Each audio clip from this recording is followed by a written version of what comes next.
Olá, somos alunos da série Segundo A e estamos aqui para uma entrevista com o psicólogo da escola, Jorge, e para falar sobre um assunto muito recorrente e muito importante nos dias de hoje, bastante preocupante: alcoolismo na juventude. Queria falar também sobre a definição, os seus conceitos, os seus efeitos na saúde, as suas causas e ademais. Desenvolvendo essa entrevista com a orientação do professor Marcelo e acreditamos que é fundamental discutir o alcoolismo, pois afeta a vida de milhares de jovens, além de trazer consequências graves na sua saúde. Primeiramente, bom dia. Queria que você se apresentasse para nós, falasse um pouco da sua profissão. Bom dia a todos, né? Parabenizar os alunos do segundo ano da escola Baurélio Mangabeira por esse trabalho que estão realizando. Então, sou Jorge, hoje atualmente trabalho no estado como psicólogo educacional e também trabalho na saúde, né? Coordeno o NAST, que é uma equipe multiprofissional. Também tenho formação em mestrado de psicologia, né? Que é vamos dizer, uma extensão da própria graduação, e sou formado em psicologia desde 2016, né? E hoje estamos aqui para falar sobre esse tema álcool e outras drogas, né? Então, assim, estou aqui aberto para os questionamentos e tentar esclarecer um pouco desse tema que eu acho importante. Principalmente, a minha fala vai muito nesse direcionamento. A abordar esse tema já é uma maneira da gente estar prevenindo, estar trabalhando isso, principalmente quando parte dos jovens, né? Agora vamos para a primeira pergunta, que irei falar. Quais são os principais fatores que levam os jovens a consumir álcool em excesso? Os principais fatores a gente tem que analisar a questão sócio-histórica, porque envolve fatores sociais. Quando eu falo social, vulnerabilidade, ambiente, tá? Tem questões individuais? Tem. O jovem ele pode ter contato e um pode chegar ao uso, o outro não. Mas a gente tem que olhar pela questão sociocultural. A própria questão da informação. Como eu disse bem no início da minha fala, parabenizei pela escolha do tema. A falta de informação. Ninguém fala muito sobre drogas, sobre álcool. Tem as drogas ilícitas e ilícitas, né? O álcool é uma droga lícita, é vendida. Tem a maconha, tem a cocaína, que são drogas ilícitas. E a gente não faz esse debate paralelo, né? Principalmente com jovens, que está discutindo.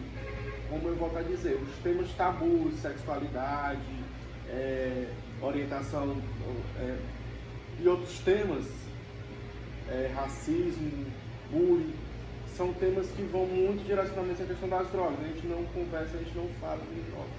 A gente tende a esconder. Isso também é um fator que ele favorece, principalmente no uso exagerado, enfim, falta de conhecimento, né? Acho que é um dos principais fatores que eu, como profissional, vejo. Existem diferenças de gênero, cultural ou socioeconômicas na forma como os jovens lidam com o álcool? Sim, com certeza. É bom essa pegada das perguntas de vocês, que a gente começa a discutir. Se eu iniciei falando nas questões socioculturais, claro que a renda, ela influencia baixa renda.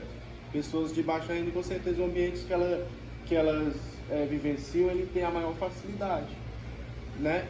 Vamos comparar um jovem lá do Morro do Rio de Janeiro, comparar com um jovem de outra localidade, é bem diferente, né?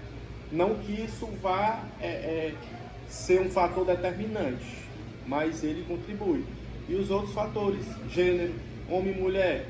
O homem ele tem um comportamento mais direcionado ao uso de drogas. A mulher ela tem um filtro que ela controla, né? A diferença quando a gente fala em números. Públicos, minorias, negros, a questão da LGD, todos os gêneros, né? Todos esses fatores a gente tem que avaliar, né? Então, com certeza existem diferenças, né?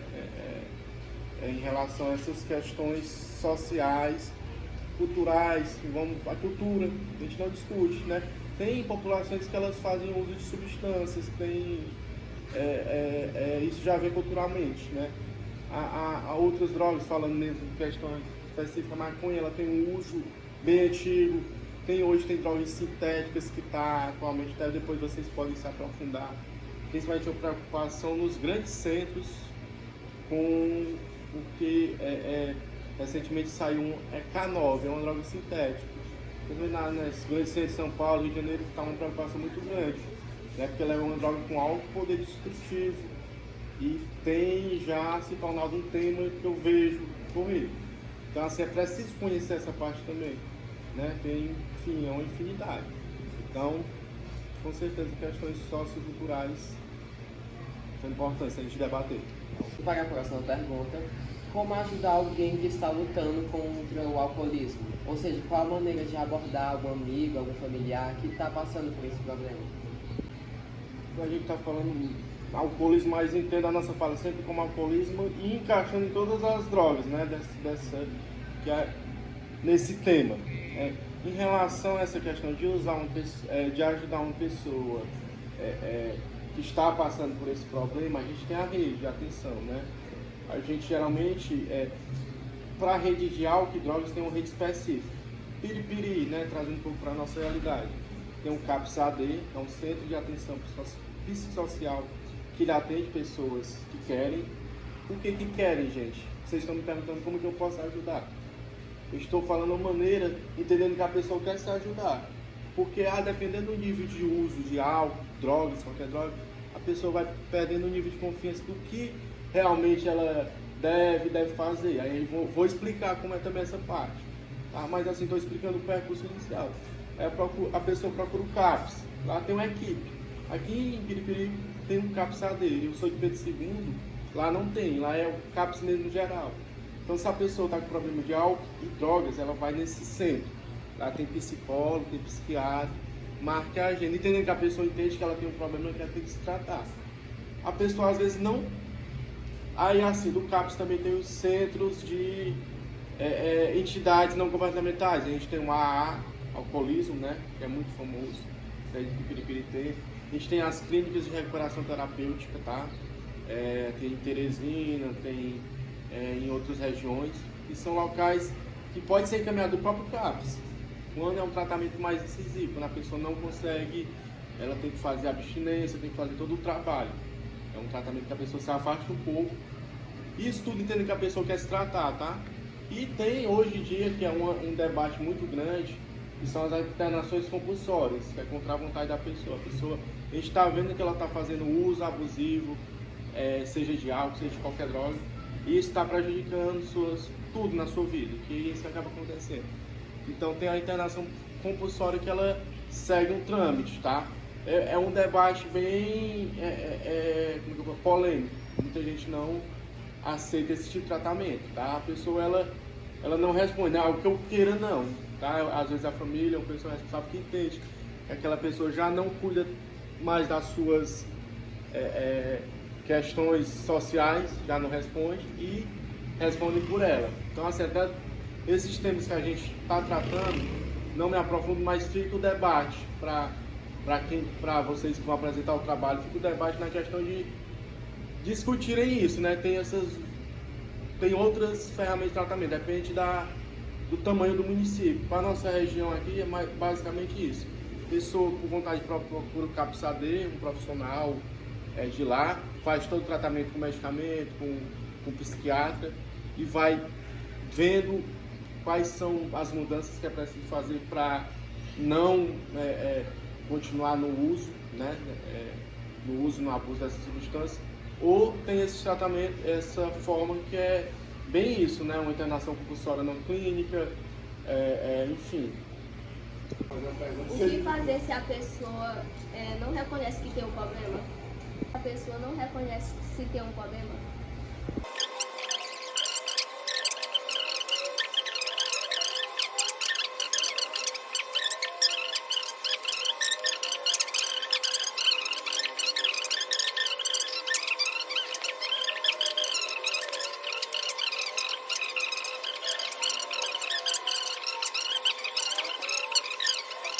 Quais são os sinais de alerta precoces para que os familiares e amigos possam identificá-los? Nos jovens, a mudança de comportamento repentina, o jovem não é daquele jeito, muda, isolamento, questão, é preciso ter um controle do que faz, do que anda. Eu também acho que, pensando na questão coletiva dos jovens, né, a gente também precisa mudar muito a nossa maneira como a sociedade hoje ela ser dinâmica familiar, né? Jovens, família, né? Não estou querendo culpabilizar nem só um nem só o outro não, mas é como eu volto a dizer para vocês, a questão da proteção social, familiar de ter boas bases. Não adianta a gente só dizer, não faça isso, não faça aquilo, e não, os sinais que eu acho que é o norte da pergunta de vocês, né? Para não fugir do que vocês me perguntaram, que é a mudança de comportamento, isolamento, principalmente essas questões, existem sinais físicos também, né? Quem os efeitos da droga no jovem tem, seja o álcool, seja a maconha, existem sinais físicos que podem ser observados quando a pessoa utiliza, e também os próprios comportamentos, né? Se a pessoa ela tem um acesso mais fácil, se esses hábitos são repetidos em casa, vai muito disso também, vai muito dos fatores de prevenção, né? Eu acho que a gente tem que trabalhar mais na prevenção do que na parte já de tentar diminuir isso quando já há uso dessas drogas há bastante tempo e a gente não tem discussões. A gente não discute o tema, que foi o mesmo fala inicial, né? Então, que em vez da gente tente procurar indicativos, que a gente vai muito disso, de prevenção. Discutam mais, né? Que sejam mais abordados em temas que vocês, nas matérias de vocês, né? É importante isso. Porque quando a gente pensa em indicativo, a gente já sabe que o problema já está instaurado, né? Então acho que é bem nessa linha mesmo a gente atuar na prevenção, conversar mais, a família, os jovens e a gente profissionais ter esse contato para poder estar debatendo esses temas, tá ok? Qual papel os pais e professores podem desempenhar na prevenção do alcoolismo em jovens? Tanto os pais como os professores, a gente pode atuar na prevenção, né? Prevenção se faz informando, conversando, não escondendo, tá? Às vezes a gente, até os profissionais mesmos, a gente vê numa linha que alguns temas eles deveriam ser deixados ali e a pessoa mesmo se colocasse a descobrir, né? E a gente está entendendo que isso não, a gente tem que conversar, né? Então, principalmente família, o papel é conversar, é apresentar bons comportamentos, é indicar o caminho, debater isso em casa de uma maneira que isso não fique escondido, né? E não é só sobre a questão de álcool, de drogas, não. A partir da maneira que a família tem acompanhamento, de como é que está na escola, de como é que está o dia a dia. Isso é simples, mas isso é muito difícil hoje. É um mão de via dupla. Os jovens hoje estão muito inseridos na questão da internet, tecnologia, não sei. E os pais às vezes têm aquela rotina. Não tem mais também a mudança cultural que eu vejo muito grande, foi a perca daquele contato no dia a dia, família, que anteriormente, se a gente for analisar nossos avós, a mudança cultural foi muito grande, né, assim, a gente analisar a vida, o tanto que ela tem mudado, né, a gente também passa a entender um pouco essa realidade. Às vezes me perguntam, Jorge, por que tem tanto suicídio? Jorge, por que tem tanto jovem com ansiedade? A gente tem que ver como os nossos modos de vida estão hoje, analisar. Isso é uma análise individual, é coletiva também, né? É coletiva também. Então, essa parte é bastante interessante a gente fazer esse tipo de análise. Qual papel os pais e professores podem desempenhar na prevenção do alcoolismo em jovens? Certo. Tanto pais como professores, eles têm um papel de prevenção, né? Da gente estar atuando na prevenção. Como eu falei em respostas anteriores, o suporte familiar é algo que ele influencia nessa questão do uso de álcool e drogas, né? Se eu tenho no meu ambiente pessoas que usam, se eu não tenho informação sobre o que é álcool, sobre o que é droga, daí vai facilitar. E o papel da família é bem esse. E escola, né? Quando a gente fala de professor, a gente fala de escola também.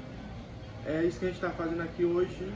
A gente está, de certa forma, acredito que vocês vão pegar isso e vão apresentar para a turma de vocês, né? Então a gente está inserindo esse tema no nosso debate, né? E é bem isso, prevenção.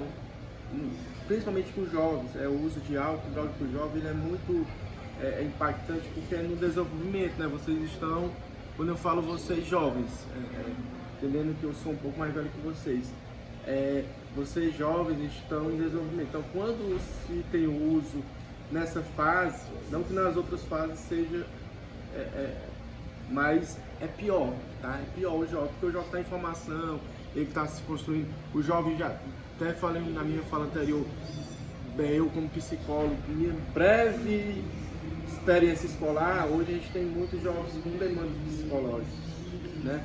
E álcool e drogas, ele influencia em todas as demandas. Ele deixa a pessoa mais vulnerável ao suicídio, ele deixa a pessoa mais vulnerável à ansiedade, à depressão, tá? Ele é um fator que é isso. Então a gente tem que conversar sobre isso. E esse debate tem que vir na família, tem que vir na escola, né? Então isso que vocês estão fazendo hoje passa por isso.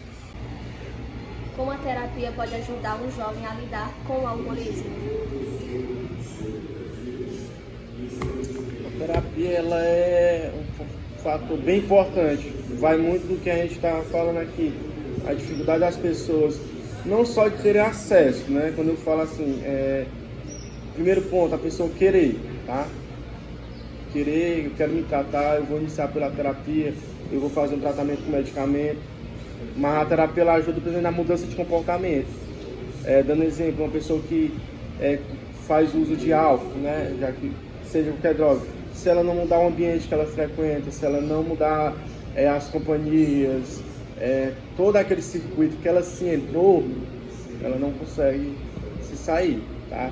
É preciso, às vezes, deixar de frequentar aquele local que lhe lembra, que lhe traz sensação, para vocês terem até uma ideia de como a terapia ela ajuda, porque é preciso a mudança comportamental psicológica. Até o som, as músicas que a pessoa usa, as questões, quando ela está no uso, seja de álcool, que dali influencia, né? Se a pessoa que bebe álcool, ela tem um contato com bar, ela tem um bar, a facilidade é maior, né? A facilidade é maior de ter. Então, assim, a terapia ela vem para ser aquele alicerce. A pessoa ela tem que entender que ela precisa mudar os comportamentos, ela tem que mudar os pensamentos. O medicamento existe, medicamentos para abstinência existe, mas o medicamento por si só, ele não resolve. Seja para tabagismo, seja para qualquer uso de droga. É preciso a mudança comportamental, psicológica, tá? É uma questão fisiológica, psicológica e social, tá? Esses três alicerces. E eles, para a gente ter qualquer melhora, seja uma reabilitação da pessoa, é preciso mudar isso. A terapia, ela age em tudo isso, tá bom? E para finalizarmos com a nossa última pergunta, quais medidas preventivas podem ser tomadas para reduzir o risco e a propagação desse problema?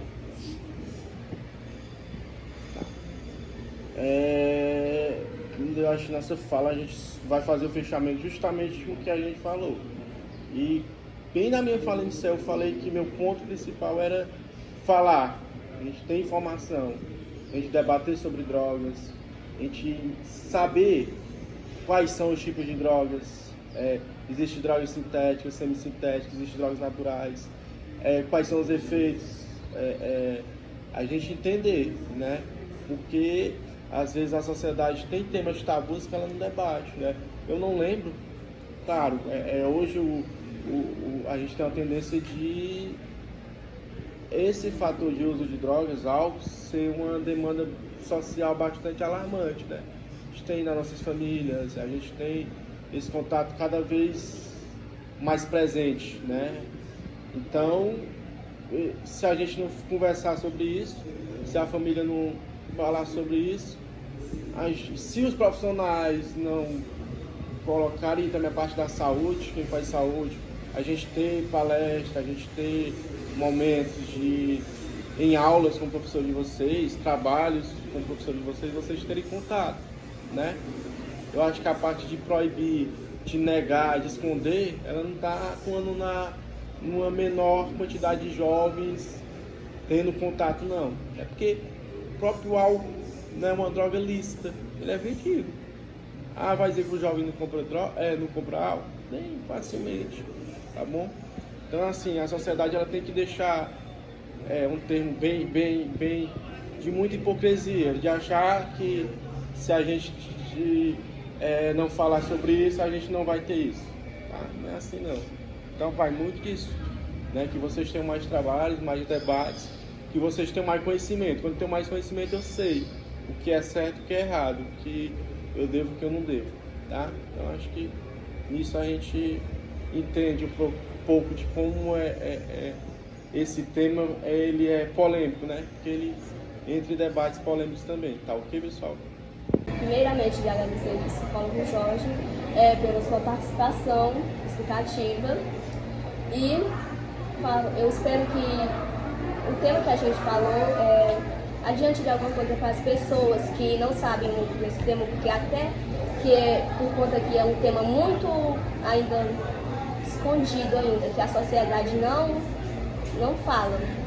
Eu espero que a explicação tenha ajudado as pessoas, que o alcoolismo é uma doença que acaba não só com o psicológico da pessoa que usa, mas também dos familiares.